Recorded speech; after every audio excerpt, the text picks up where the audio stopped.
नियती कोणाला सोडत नाही. आत्मचिंतन करण्याची आवश्यकता आहे, आत्मपरीक्षण करण्याची आवश्यकता आहे. कोण चुकतंय, काय होतंय. आज मी तुम्हाला सांगतो, महाराष्ट्रामध्ये ज्या ज्या ठिकाणी आम्ही जातोय, मग सभा असतील, मेळावे असतील, शासन आपल्या दारी असेल, महिला सक्षमीकरणाचे कार्यक्रम असतील, हजारो लोक येतात तिकडे. हजारो लोक कार्यक्रमात पण असतात, कुटुंब गर्दी असते. आणि रस्त्याच्या दुतर्फा पण देखील भर उन्हामध्ये आमचे बांधव भगिनी त्या ठिकाणी स्वागतासाठी उभे असतात. हे चित्र पाहिलं की वाटतं की आपण घेतलेला निर्णय हा योग्य आहे. जर हा निर्णय योग्य नसता तर आमच्या पाडवी आणि तुमचे सर्व सहकारी या ठिकाणी आले असते का? नसते आले. पाठ फिरवली असती, आम्हाला सांगितलं असतं, साहेब तुम्ही चुकीचा निर्णय घेतलाय. पण 1.5 वर्षामध्ये आम्ही जे निर्णय घेतले शेतकऱ्यांसाठी, काल पण आपण सोयाबीन आणि कापसासाठी निर्णय घेतला, 4,000 कोटीचा आपण तरतूद केली. शेतकऱ्यांना त्यांच्या अवकाळी, अतिवृष्टी, दुष्काळामध्ये हे सरकार मागे उभं राहिलं. आतापर्यंतच्या इतिहासामध्ये कधी नाही एवढे आम्ही पैसे शेतकऱ्यांना दिले.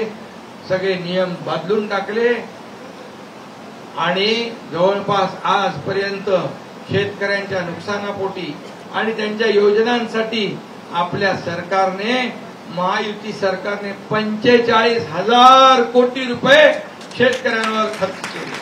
हे आपले सरकार. माता भगिनी इकडे आहेत, महिलांसाठी खूप योजना केल्या.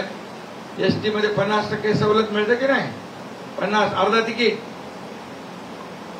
आहे चालू, अर्धा तिकीट, ज्येष्ठांना मोफत, महिला सक्षमीकरण. आणि आता असा कायदा झालाय की प्रत्येकाच्या नावाच्या पुढं पहिलं आईचं नाव लिहायचं. म्हणजे हा मातेचा गौरव आहे, महिला शक्तीचा गौरव आहे. हे गौरव करणारं सरकार आहे.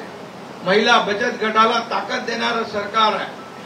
महिला बचत गटाला, महिलांना स्वतःच्या पायावर उभं करण्यासाठी आपल्या राज्याने अनेक योजना राबवल्या. खूप मोठ्या योजना आहेत, मी सांगायला गेलो तर खूप जंत्री मोठी आहे. परंतु मी एवढंच सांगतो की हे सरकार सर्वसामान्यांचं, गोरगरिबांचं आहे. इथं कुणीही, आपला पक्ष देखील आपल्याला माहित आहे, इथं कुणी मोठा नाही, इथं कुणी छोटा नाही, इथं कुणी मालक नाही, इथं कुणी नोकर नाही. मी देखील आपल्यासारखाच कार्यकर्ता म्हणून काम करतोय, कार्यकर्ता म्हणूनच काम करत राहणार. घरात बसून उंटावरून शेळ्या हाकणारा हा मुख्यमंत्री नाही. लोकांमध्ये जाणारा, शेतकऱ्यांच्या बांधावर, शेतावर जाणारा, इरशाळवाडीचे दर्डीवर, डोंगरावर पोचणारा, सर्वसामान्य महापुरामध्ये हा एकनाथ शिंदे. इथं महापूर येतो, काही होतं, आपत्ती येते, संकट येतं, एकनाथ शिंदे हा पहिला धावून जाणारा मुख्यमंत्री आहे. आणि म्हणून सर्वसामान्य माणसाला न्याय देण्याचं काम आपल्याला करायचं आहे. आणि म्हणूनच हे आजचा दिवस अतिशय आपल्या सगळ्यांसाठी चांगला आहे. आणि मी आपल्याला एवढंच सांगेन, निवडणुकीच्या अगोदर महाविकास आघाडीला एक चांगली चपराक आपल्या आमदार महोदयांनी दिलेली आहे. आणि खरी शिवसेना कोण आहे.